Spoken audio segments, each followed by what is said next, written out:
Good afternoon, everyone, and welcome to the second event organized by the Council on Geostrategy, the newest foreign affairs think tank based in the heart of London and dedicated to making the United Kingdom, as well as other free and open nations, more united, stronger.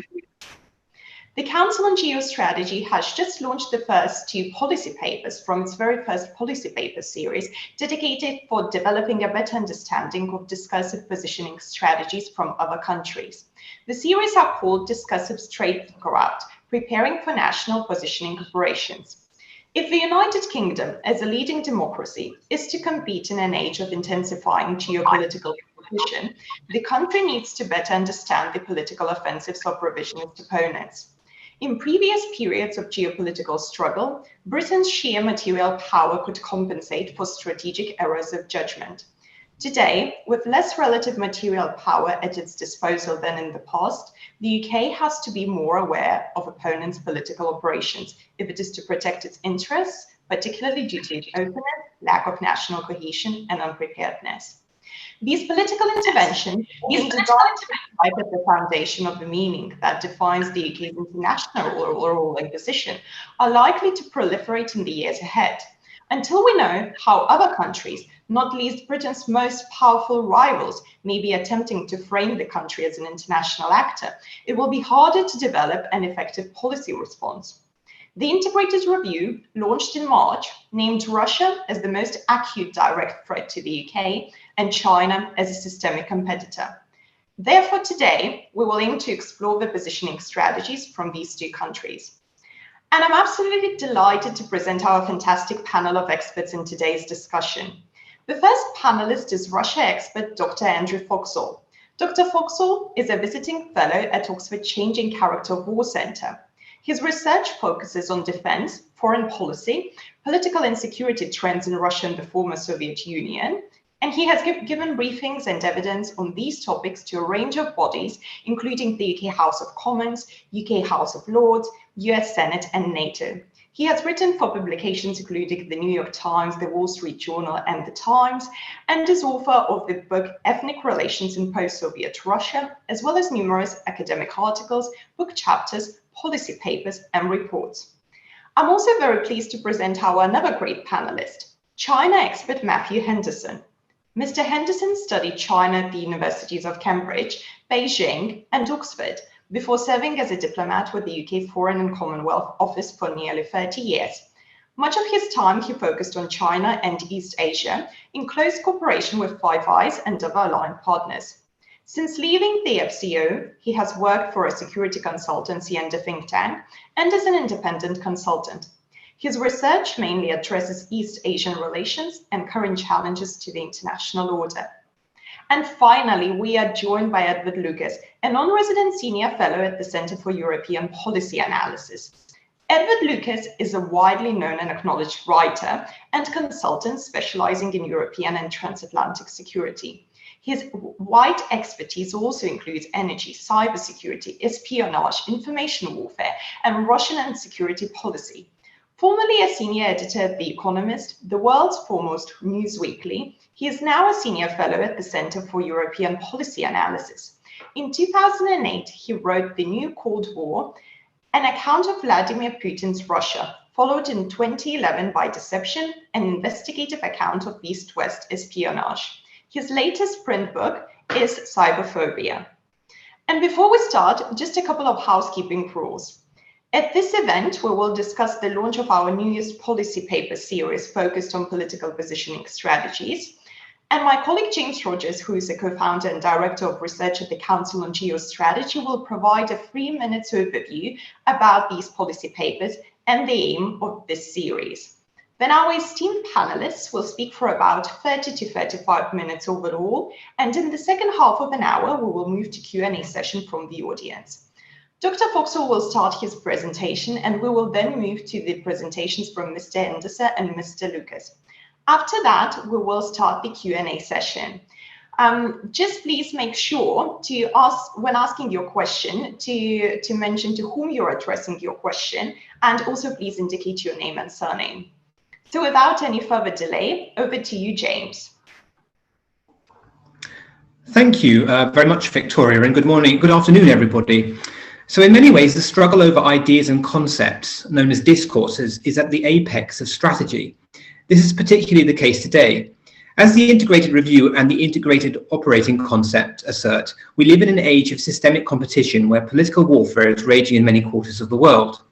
But there is something higher than political warfare, something we might describe as discursive statecraft. Attempts to change meaning at the international level matter. They can have profound implications for the countries concerned. For this reason, the Council on Geostrategy is attempting to shed light on the political operations undertaken by foreign governments, which aim to redefine the United Kingdom's position and role in the world. These operations, a form of discursive statecraft themselves, can be undertaken by friend and foe. They aim either to nudge a target country, in this case the UK, towards a different course of action, or in the case of opponents, to silence and subdue us completely. Therefore, the series focuses on 5 of the most significant countries to the UK, 2 competitors, Russia and China, and 3 allies and partners, Germany, Japan, and the United States. The conceptual and methodological paper of the series, which is authored by me, can be found on our website. I would urge you to go and read it. But now I will hand over to Andrew Foxhole, who will discuss how Russia is positioning the United Kingdom in the world today. Thank you. Thank you so much, James. This sets a good framework for the discussion. And Andrew, we are very keen to hear from you. So the floor is yours. Thank you, Victoria. And thank you to the Council on Geostrategy and James in particular for commissioning the paper. A small number of other thanks. Firstly to Sir Andrew Wood for his very generous forward to my paper and to Edward for agreeing to facilitate today's discussion. And finally, Matthew, it's a pleasure to speak alongside you again. So my paper is called "How Russia Positions the UK," and it attempts to analyse how Russia views the international system and the UK's role within it. And in thinking about this, I want to make 4 points, and these points broadly mirror points that I make in the paper itself. Before I go into these points, though, I want to emphasize that both in the paper and in this talk, when I refer to Russia, I mean the country and its leaders rather than the Russian people themselves. So in thinking about, as I say, how Russia views the international system and the UK's role within it, my first point is that Russia's leaders view the international system and view the world in terms that are fundamentally different to those familiar to us in the UK and the broader Euro-Atlantic community. And I think this is a key point and is fundamental to any understanding of why Russia acts and behaves the way that it does.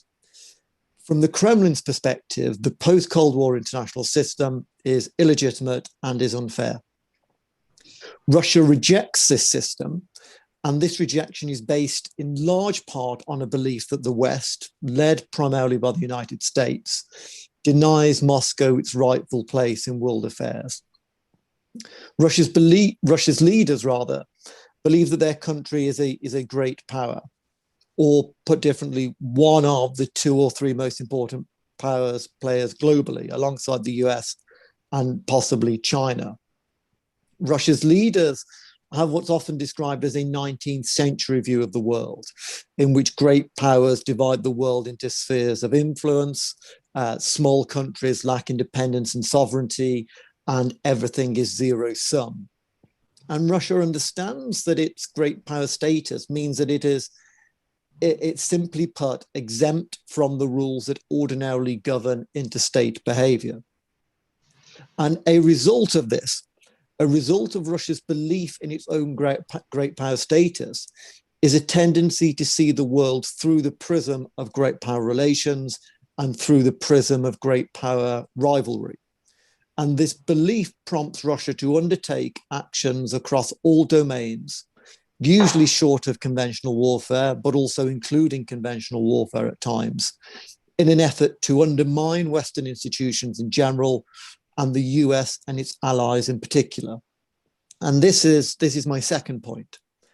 Russia engages in a subversion and destabilization of countries it perceives as adversaries, since it is only through weakening them that Russia believes it can survive and prosper.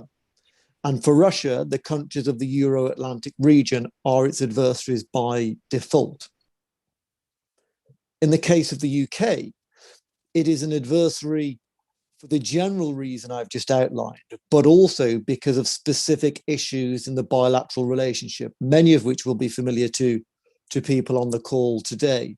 So the awarding of asylum to Boris Berezovsky and Ahmed Zakayev and others in the early 2000s, the attempt to hold Russia to account for the murder of Alexander Litvinenko in 2006, the arguing strongly for the imposition of EU sanctions on Russia in 2014 or from 2014 onwards, the orchestration of an international response to the nerve agent attack on the Skripals in 2018.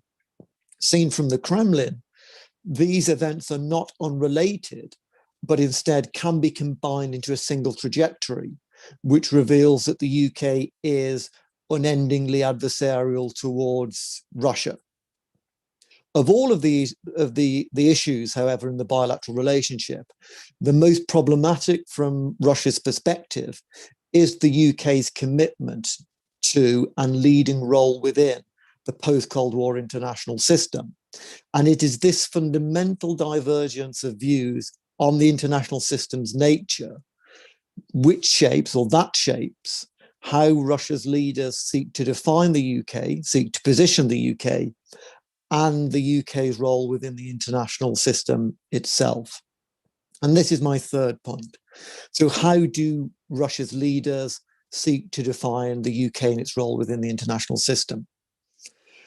It seems clear from what Russian leaders say and what they do, and also from Russian official statements, policy documents, doctrines, and so on and so forth, that they do not consider the UK to be their country's equal.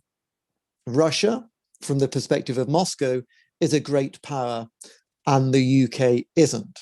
The UK, to be fair, has some importance.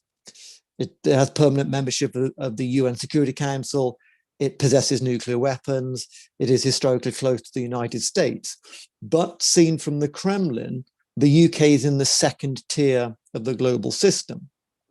A result of this is that Russia seeks to define the UK in terms that reflect this lesser status. And at the same time, because of this fundamental divergence of views on the international system's nature, Russia seeks to define the UK in ways that negatively impact both the UK and the international system itself. And the paper goes into some depth, offers a number of examples in an awful lot of depth of these things in action over the last decade. But let me just offer a few short examples now. So a small island no one pays attention to is how a Russian spokesperson reportedly described the UK in 2013 ahead of David Cameron's arrival at the G20 summit in St. Petersburg of that year. Speaking in April 2018, Sergei Lavrov, Russia's long-serving foreign minister, accused Britain of having, quote, dropped all decorum and engaged in blatant lies and blatant disinformation, end quote. In July 2020, Vladimir Zhabarov, who's a member of the Russian Federation's Council, in the Russian Federation Council's International Affairs Committee, suggested that the UK, quote, periodically tosses out lies about Russia, end quote. Earlier this year, Russia's ambassador to the UK lamented that we, in his words, we, Russia, are still being portrayed as an enemy here in the UK, even though we are open for friendly cooperation, end quote.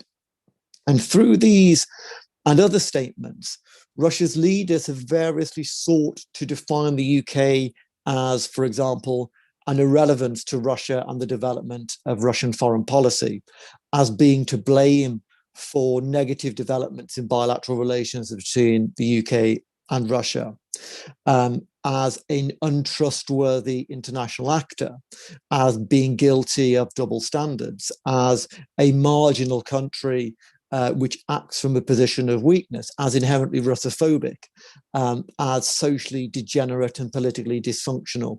I won't go on. But my fourth and final point is this, and this is key, I think, that Russia does not believe the UK to be its equal, and that Russia defines the UK in ways that attempt to disadvantage London and benefit Moscow, has far, far-reaching implications for UK policymakers when they try to develop policy towards Russia. I'll finish it there, but I'm happy in the Q&A to actually elaborate on what those far-reaching policy implications are. Thank you. Thank you very much, Andrew.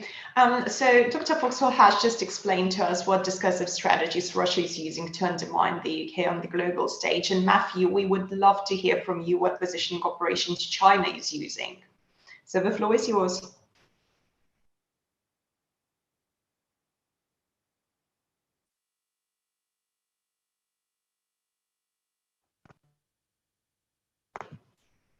Matthew, we are looking forward to hearing from you. Thank you. My thanks to the Council on Geostrategy for this opportunity to share an important task with most esteemed colleagues. A great deal of what Dr. Foxhole said about the Russian worldview can be read across with minor changes to that of China. I first became aware of how the Chinese Communist Party tries to position Britain when I went to Peking University for a year in 1982. In what seemed a very different China, I soon learnt from my local friends that their picture of London was, and in fact the whole of the UK actually, was a sort of Dickensian fog city, as they called it, Wudu, populated by feudal lords, ladies and gentlemen, and desperately poor. I soon gave up trying to persuade them otherwise, and I did reflect also that very few Brits would have read any Chinese literature of any sort ever. 40 years on, some of that fog has cleared. After the end of the so-called golden era in our bilateral relations, the end, sadly, of one country, two systems in Hong Kong, the exclusion of Huawei, atrocities in Xinjiang, and some unanswered questions about the COVID-19 outbreak, British optimism and trust in the PRC as a benign business partner is being replaced by concern that it's actually a systemic competitor, threatening our security and requiring a more robust policy response. That is why, particularly during the last 18 months, Britain has been subjected to an intensified positioning campaign designed to get us back in line. This campaign attempts to silence British critics of China, to make a compelling case for restoring a deeply asymmetric economic relationship, not least by rallying Chinese UK-based supporters, and to split the UK off from its allies and partners who share concerns about what a brave new world run by Beijing's rules would look like. Some of the language used in this positioning is very familiar. It dates back to the early days of the CCP, the Chinese Communist Party. Then, as now, the party framed itself as the liberator of a suffering, fragmented China from a century of foreign humiliation. This dates roughly from the start of the Opium Wars until 1949, when the PRC was founded. Since then, especially under Xi Jinping, the CCP has moved to a more outward-facing strategy intended to return China to its supposed rightful position of strength, prosperity, and leadership on the world stage. This mission is being carried out using a strategy the Chinese military call Chaoxianjian, unrestricted warfare, grounded in Sun Tzu's art of war and some aspects of Marxism-Leninism. Influence operations, such as relentless framing and positioning of rivals, is part of the toolkit. As a leading 19th century colonial oppressor, Britain is labeled in CCP positioning as a leading exploiter and enemy of the historic Chinese state. Continued UK involvement in Hong Kong has kept this paradigm alive. Despite the legally binding nature of the Sino-British Joint Declaration, after the 1997 handover of Hong Kong, the CCP's increasing intolerance of demands for more democracy in Hong Kong is matched by their fury at British support for the democracy movement. The UK has come in for particularly savage criticism in positioning for anachronistic and arrogant interference in China's sovereign territory. More widely, the UK is positioned as an old declining empire, still convinced of its superiority to the rising China. The same rhetoric is invoked when the UK steps up to defend international law and open order interests in freedom of trade and navigation, notably in the South and East China Seas. China positions the government's plans to deploy an aircraft carrier group there later this year as a vain attempt to revive the gunboat diplomacy of the Opium Wars. This messaging further frames post-imperial, post-Brexit Britain as a weakened exile from its own geography and increasingly dependent on a servile relationship with the US, a transactional patron which, in their words, cares much less for Britain than the British like to imagine. In this vein, UK naval participation in US-led freedom of navigation operations is described as doing a dirty job for someone else, characteristic language used by Liu Xiaoming, until recently the PRC's ambassador in Britain. Other positioning relates to the UK's support for universal human rights. The CCP is fundamentally opposed to the conventional paradigm of human rights as absolute and views foreign efforts to promote them within China as an existential challenge. They position UK and US criticism of the PRC's human rights record as feeble, cynical maneuvering by declining powers who cannot accept that they no longer possess the realpolitik lead that enabled them to bully and oppress China in the 19th century. Taking this logic still further, the CCP frames Western chaos and incompetence in managing the COVID pandemic as proof that liberal democracy, with its emphasis on absolute rights and freedoms, is clearly inferior to China's robust, effective authoritarian system, which during the COVID disaster has served the true human rights of its people much better than liberalism did in the West. Leveraging CCP's success in handling the pandemic is used to bolster the legitimacy of CCP authoritarian rule in this way. Draconian powers used to surveil and control the Chinese people are claimed to be welcomed by them as legitimate means of guaranteeing social order, security, and prosperity, all supposedly showing signs of decline in the liberal West. At the same time, UK and other Five Eyes partners' questioning of how the CCP handled the outbreak is claimed to hurt the feelings of the Chinese people, feelings which the CCP has, in this and many other ways, appropriated and molded into a new aggressive nationalism. One semi-official polemic I quote in the paper notes that, quote, the Chinese public no longer believes what Washington says, but increasingly feels contempt for the US and the UK's chaos and hypocrisy, unquote. The question of the PRC's continuing economic engagement with the UK is sometimes handled in a rather less zero-sum manner, with glimpses of carrots still vaguely visible behind the flailing sticks. Ahead of the government's decision to exclude Huawei from the UK's future 5G network, there was much PRC talk of the damage this would definitely do to bilateral economic ties. But after the change of policy was announced, the tone has sometimes been more nuanced, possibly because Xi Jinping does not want to highlight setbacks in the run-up to the CCP's centenary celebrations later this year. But also because the CCP appears confident that its extensive network of apologists and supporters in the UK establishment will ensure that maintaining good economic relations with the PRC will be balanced against efforts to build an effective policy bulwark against exploitation and threats to our national security. So what does all this add up to and what can be done? Perhaps something to pick up in our discussion later, Taiwan seems to me to be a very serious concern in this regard, which plays to our topic today. But as regards the specific issue of resisting CCP positioning in general, it is noteworthy that the CCP is on permanent send mode when trying to frame and position us.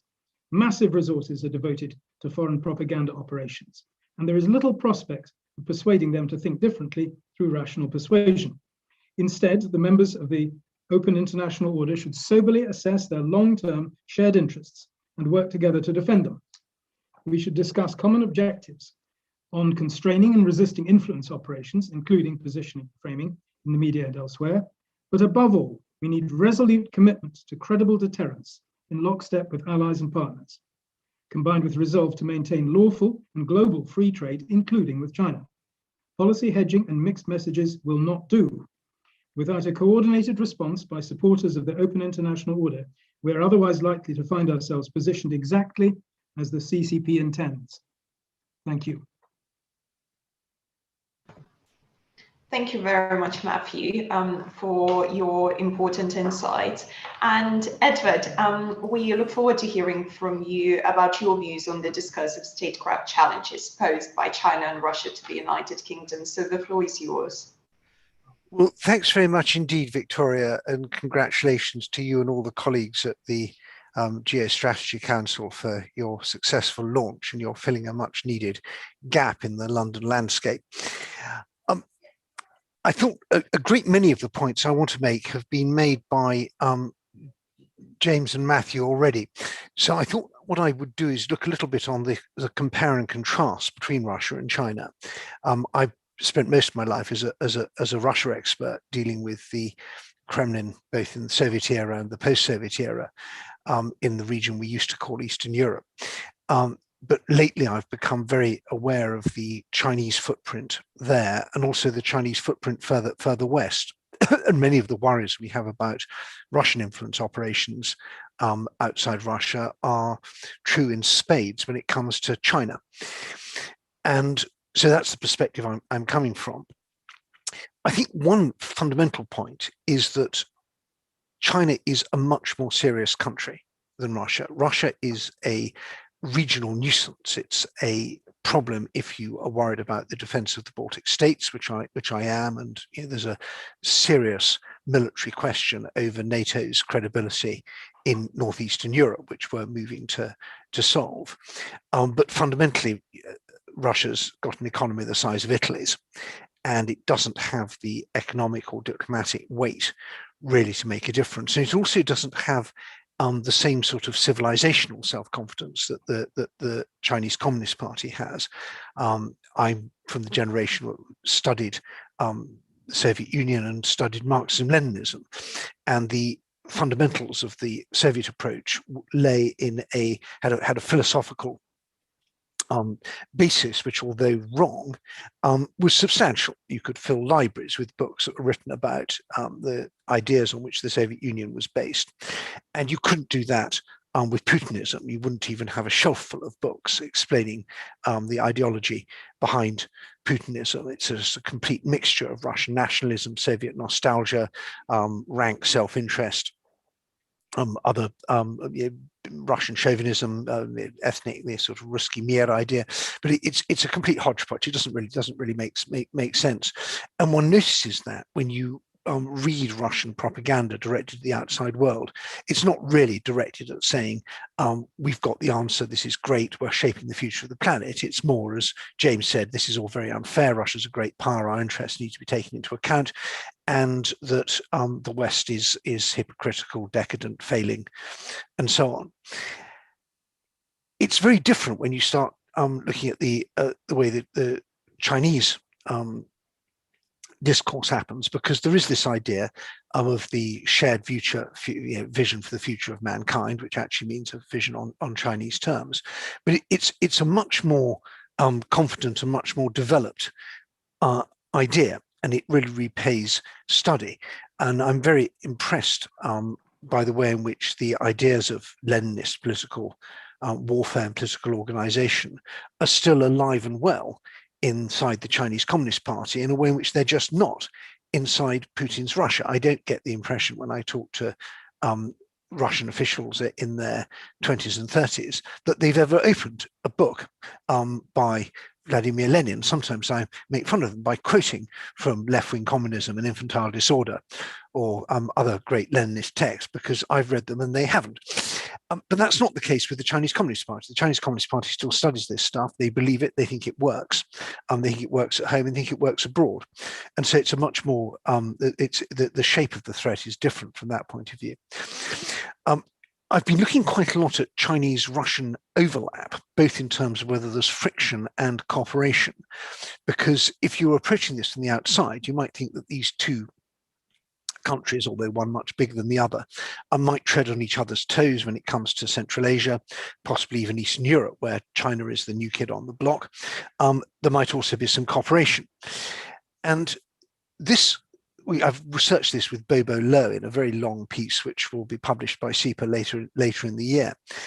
And the result is that there isn't very much. There seems to be a high-level decision on both sides not to get into argument. So even where there's potential for argument, for example, China trying to break the Russian-Kazakh rail monopoly in Central Asia by building a railway to Uzbekistan, which is a direct threat to an important Russian interest, or the growth of east-west gas pipelines in Central Asia, taking gas from Turkmenistan through to China, which again is a serious dent in Russia's gas hegemony, not a squeak of protest from the Kremlin.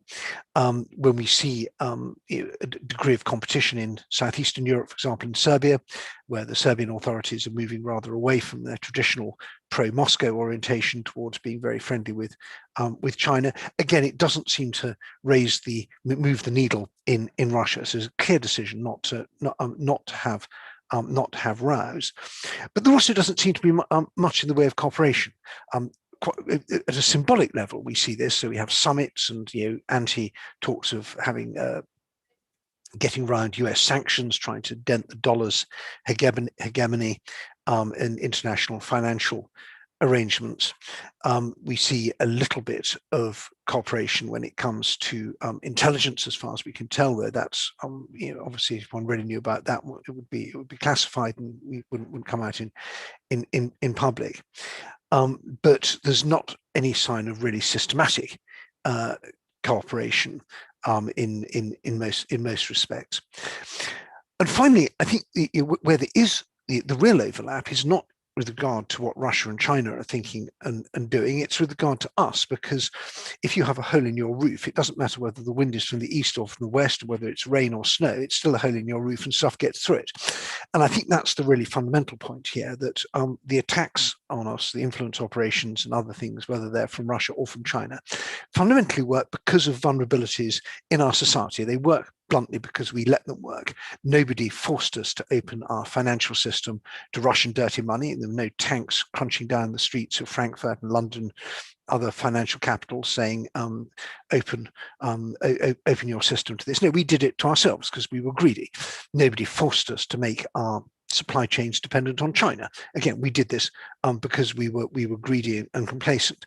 Nobody forced us to our universities to open themselves to the enormous tide of Chinese money which floods through places like Cambridge University and elsewhere with all sorts of deleterious consequences. No, we did that because we marketized our university model. We said go out and compete, and they went out and competed for the money that was available and won the competition, but probably one could argue lost their academic souls in the process. So the good news about this is that we can do stuff. It's much easier standing up to Russia because Russia is economically small. It's harder with China, but it's still the case that the West is bigger and richer than China if you put all the countries of the West together, particularly if you add in India as well, which plays an increasing role here. It's not fundamentally a problem of means, it's a problem of willpower and political organization, and that ultimately lies in our hands. It won't lie in our hands indefinitely, because I think that China is building up a very substantial block of support in other parts of the world. It's really noticeable how little support we have in Latin America and in Africa and in most Asian countries when it comes to any of this global coalition to constrain and push back against China. So we should be alarmed by that, but we shouldn't necessarily be gloomy that we still have a window of opportunity in which we can get our act together, and the only thing that's stopping us from getting our act together is our own complacency, naivety, and weakness, which is something that you at the Council of Geostrategy are doing such an admirable job in trying to change. Thank you so much, Edward, and thank you so much for your kind words as well. And now we will open up our Q&A session. So you can ask a question in a Q&A menu option, but please just make sure that you indicate your name, surname, and also who you would like to answer your question. So the first question is from Marco G. Nangeli to Andrew. Do you agree that Russian military buildup is a mere posturing ahead of Crimea platform and September's Duma's elections, as opposed to heralding kinetic action? And also, how long can the West continue to ignore thousands of Russian ceasefire violations along the border? Thank you, Victoria, and thank you, Marco, for the question. I had a feeling that that Ukraine would be mentioned. It seems to intrude on many of the conversations that we've been having over the last, well, I was going to say 3 or 4 years, but in reality 6 or 7 years, and rightly so. My sense at the moment is that the troop movements do not indicate anything imminent as far as a Russian offensive is concerned.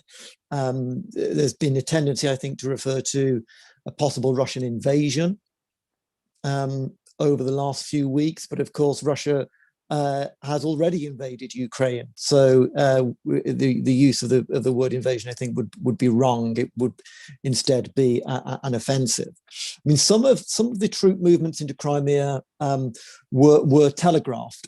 So after Putin and Shoigu had a week or a few days together in Siberia a week or so ago, Shoigu announced the movement of the 56th Airborne Brigade from Volgograd Oblast to Crimea.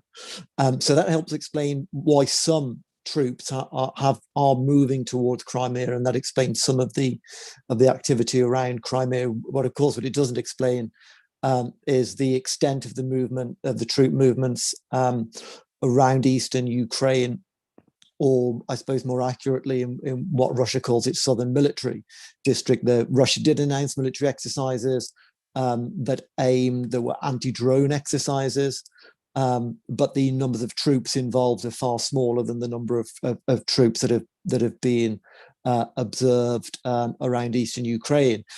Over the last couple of years, one of the scenarios that I think many of us have thought about, if Russia were to, if there were to be an uptick in the conflict in eastern Ukraine, is that Russian general troops might move to eastern Ukraine under the guise of being peacekeepers. Peacekeepers in the Russian sense of the term, rather than in the Euro-Atlantic sense of the term. And as and when Ukrainian forces shot back at these Russian peacekeepers, they would, of course, be met with soldiers, general Russian soldiers, rather than the hodgepodge of individuals who have occupied and continue to occupy Luhansk and Donetsk since 2014.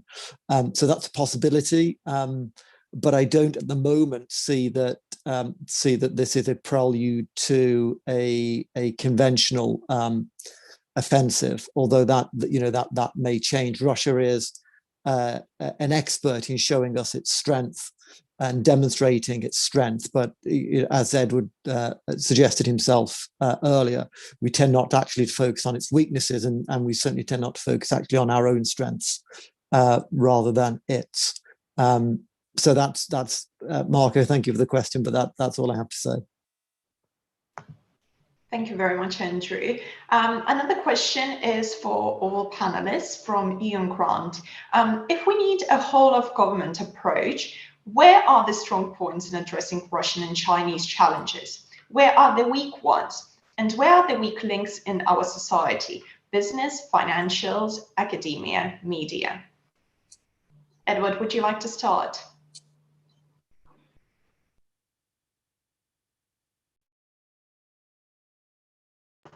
Just Edward? Yes, sorry. Yes. I think that we're not getting a whole of government approach yet, and even with regard to Russia, let alone China, as far as Britain's concerned, we have a Russia unit in the Foreign Office, which does quite a good job of pulling together the external threads of our Russia policy, but it doesn't really look inward to this country. We have a thing avowed about a year ago called JSTAT, which is part of MI5, which deals with hostile state threats. But that really focuses more on counterintelligence, counterterrorism, and the very sharp end. We have DCMS doing digital and disinformation stuff, and that doesn't fall part of JSTAT's remit. And we also supposedly try and counter dirty money and sort of state-sponsored economic crime, if one can call it that. And that's yet another unit, so I don't feel that we are pulling the threads together with regard even to Russian activity. And Russia is now clearly defined as a tier 1 threat in terms of our national security. On China, we are still hedging our bets about whether China is really a full-blown threat. We sort of talk about it, but in the same breath say, but we need to keep our trade and investment ties. And the China unit doesn't have anything like the clout of the Russia unit, so it's even weaker there. So I'm frustrated and upset and quite cross, really, that Britain, the machinery of government in Whitehall, is not pulling together on this. And I think we need to do it much better. We need a quantum shift in the way we deal with these threats. We need to pull together not just whole of government, but also whole of society. So universities, which are arm's length bodies, need to do a lot more in terms of both the threat from Chinese dirty money, but also assuring the safety of Chinese students and academics and those with China connections on campus who are subject to surveillance and intimidation. And this whole, I love this phrase, hegemonic discourse control, this idea the Chinese have that any discussion relating to China anywhere in the world is subject to a veto from the Chinese Communist Party. And it doesn't matter whether it's a university in Canada or a news outlet in Britain or wherever, China's going to jump in there and control it. And we need to push back on that. So it goes way beyond even whole of government. It's an excellent question, Ewan. And I think that we need to build the threat awareness, first of all.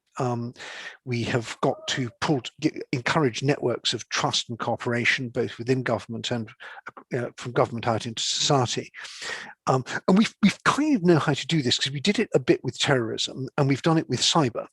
And cyber is a very good example of a threat that hits every body, from my mother using her iPad through to critical national infrastructure. Everybody's vulnerable to these threats, and we're doing an increasingly good job with cyber of educating the public, providing channels in which people can report things, spotting weak points in the system and focusing in on them. And we're certainly not job done yet, but I think the models are there.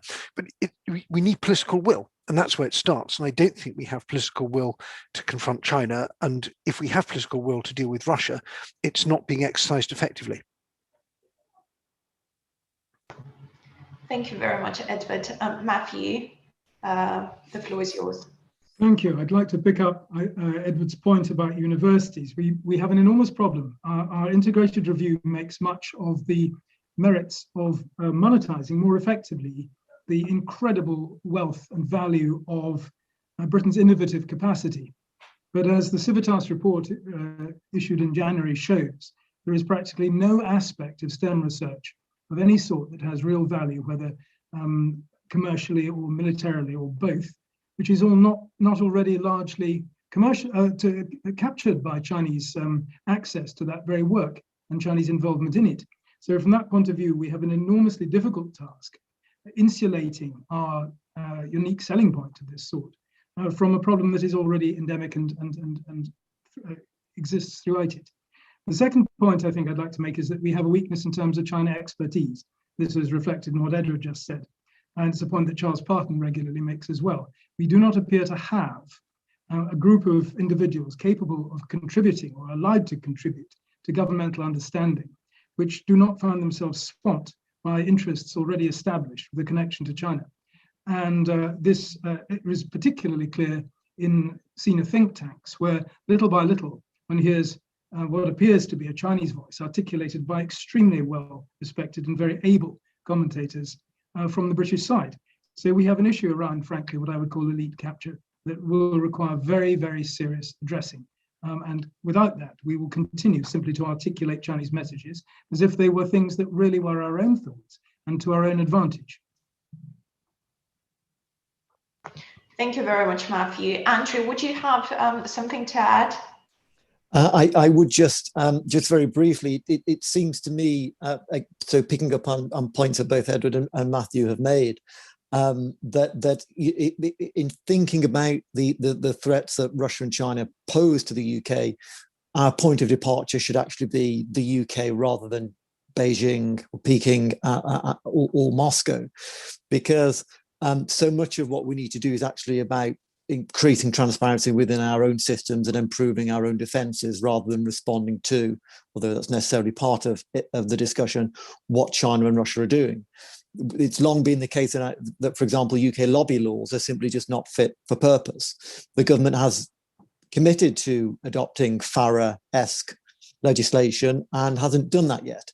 The Intelligence and Security Committee published an excellent or published a report on Russia not that long ago. The number of recommendations contained in that have not yet been implemented, in fact, may not be implemented. It's not the case that there aren't people suggesting what we should do. As Edward said, it's actually having the political will to do something about it, which is the issue.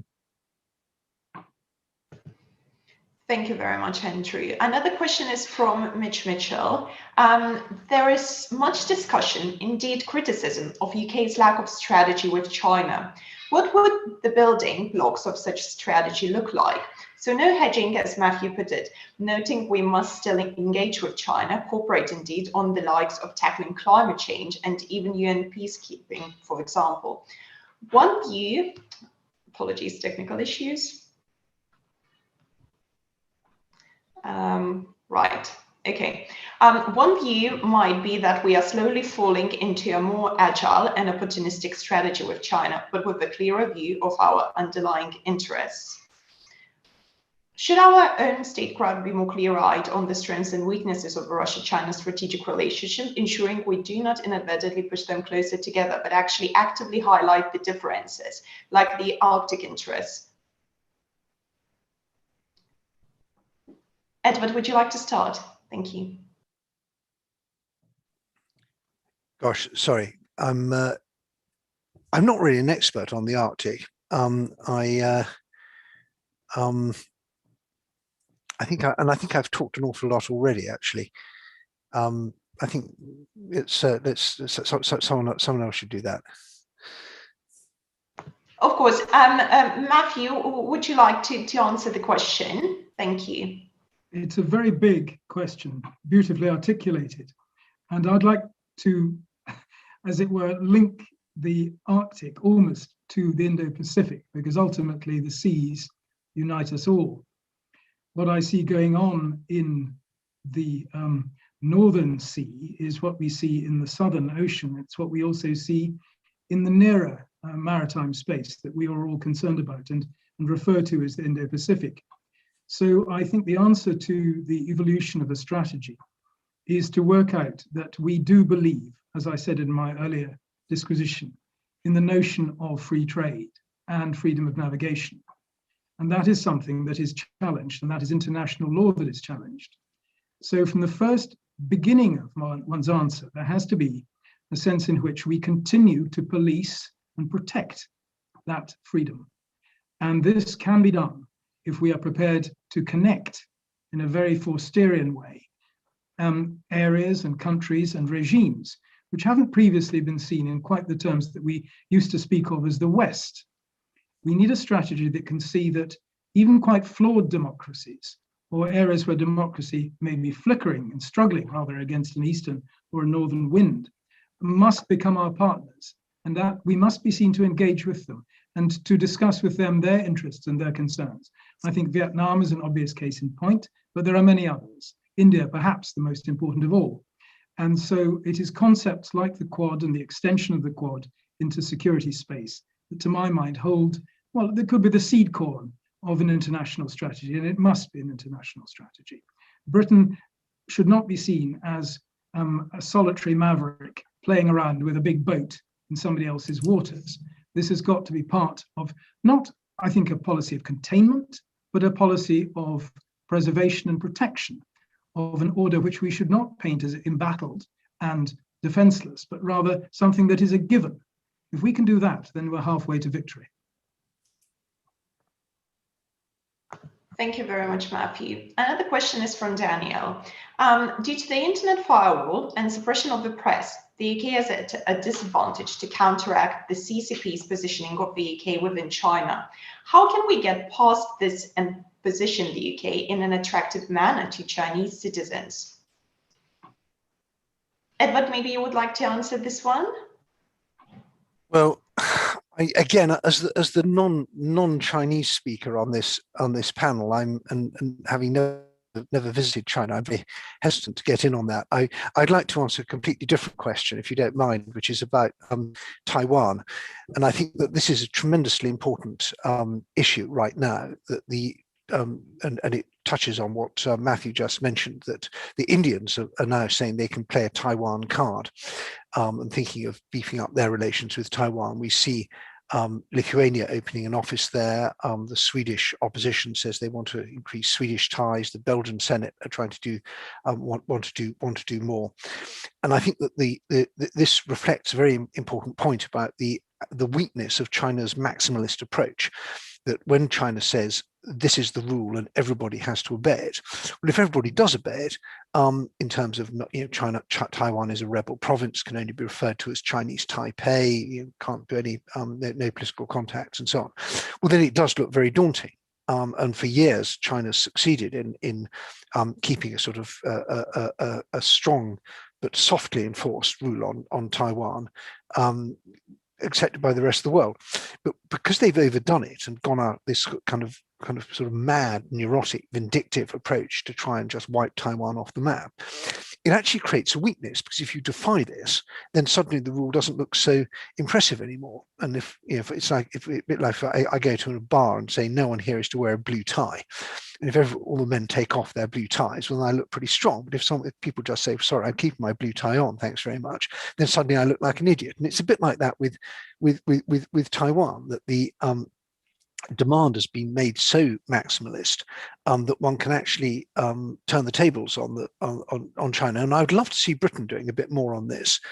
We have, for example, the Lord Mayor's show, the annual City of London Carnival, quite gratuitously excluded Taiwan, which had always taken part in the past. And because of Chinese pressure, we have told you can't have Taiwan, or the City of London Corporation said Taiwan may not take part.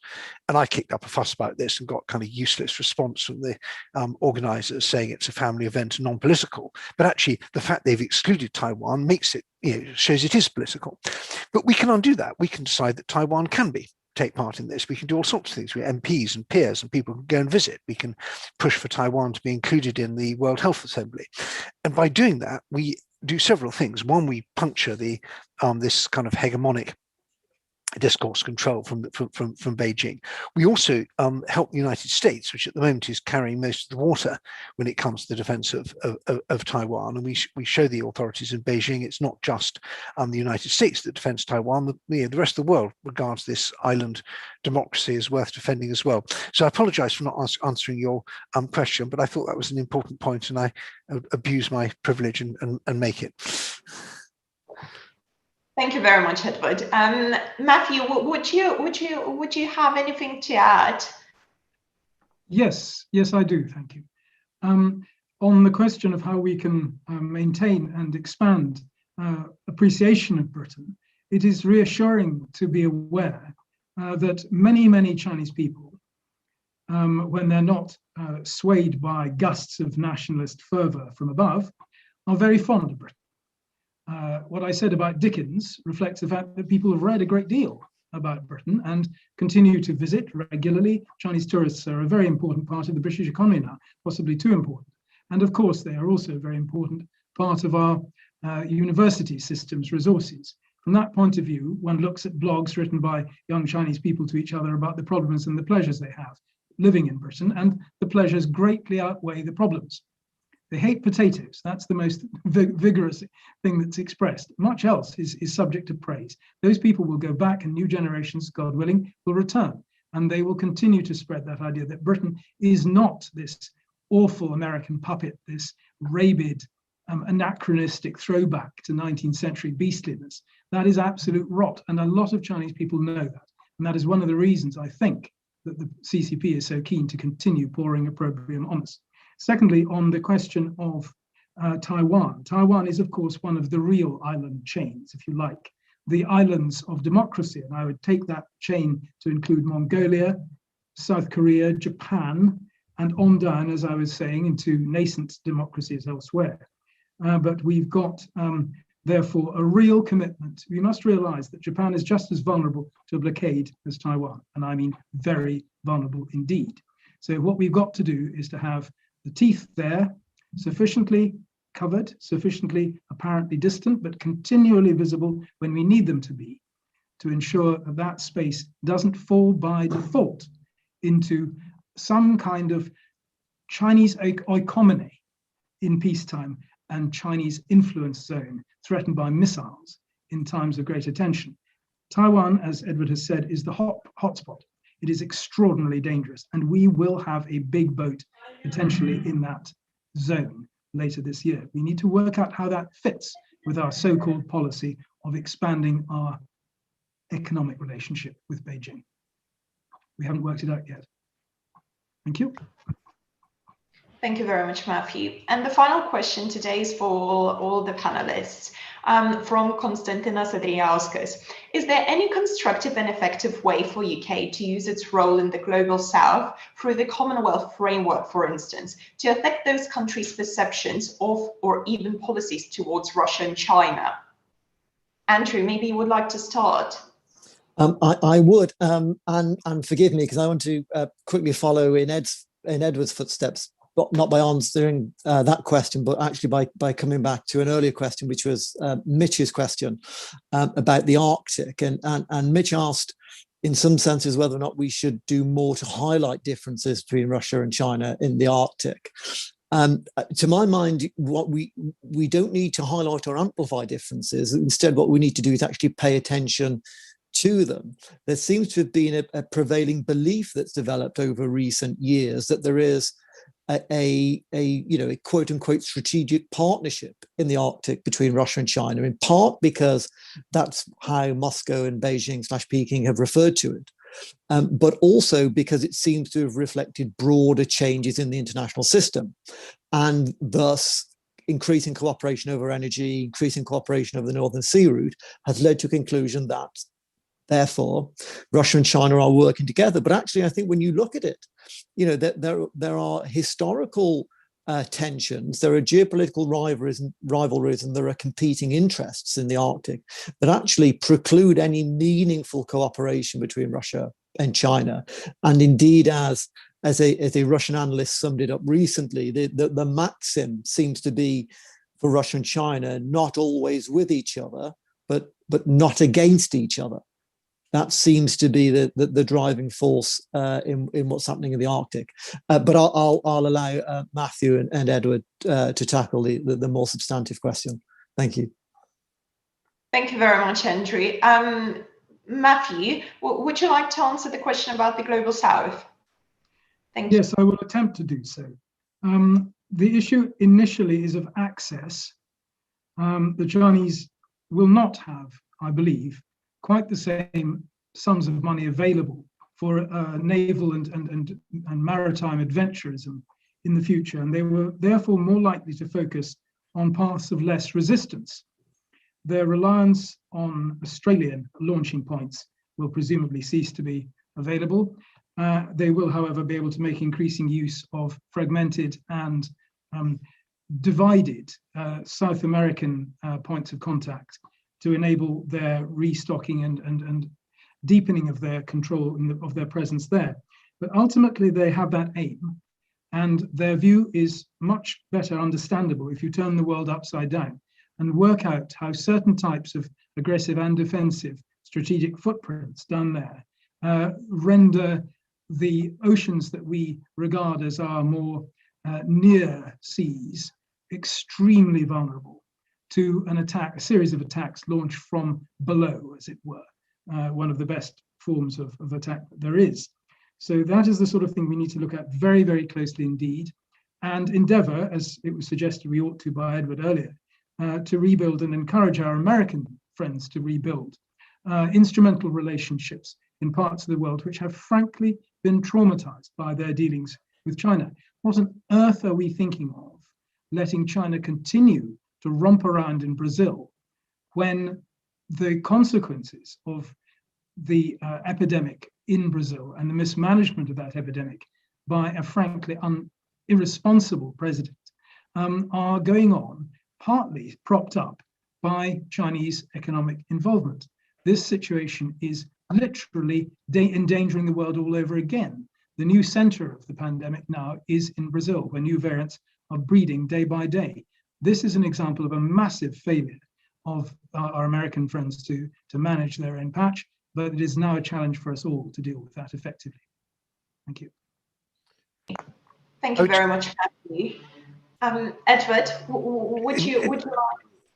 I mean, I think it's again, this is an own goal that nobody woke up in Africa and Latin America and thought, you know what, I really, really need to be bossed around by China.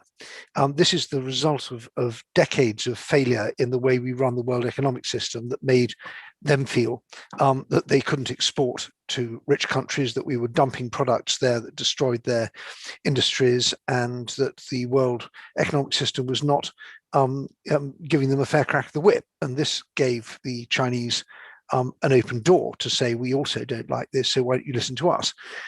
We also, I would note that the Russian Wagner Group efforts in Latin America and particularly in Africa are also very useful for dictators. But this is fundamentally a failure of our economic model, which nobody made us do this. We just decided we were going to run the economy in a particular way, and the result is it's created space for our opponents. Well, we can change that, and particularly, as has been pointed out, the experience of dealing with China is not terribly encouraging, and there's the debt burden, the delays.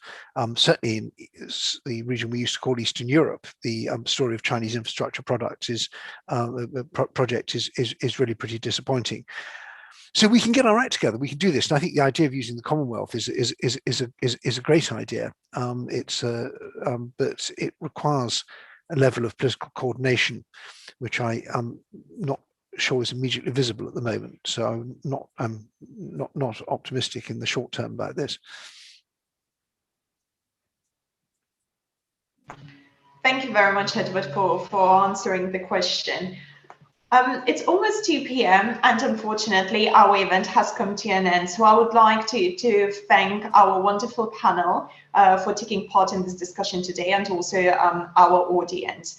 Today we explored an often overlooked issue of discursive statecraft and discussed the positioning strategies of China and Russia with which they seek to undermine the UK on the international stage.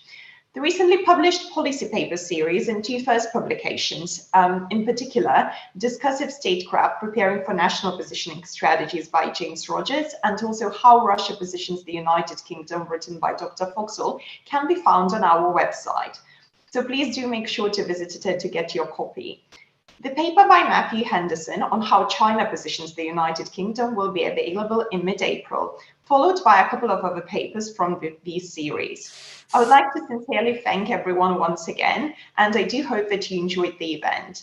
We now have started our events program, and we will be bringing you many more timely and important discussions on geostrategic issues and environmental security matters.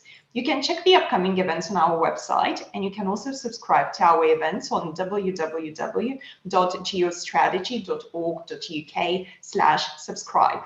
Thank you very much, everyone, for taking part, and see you next time.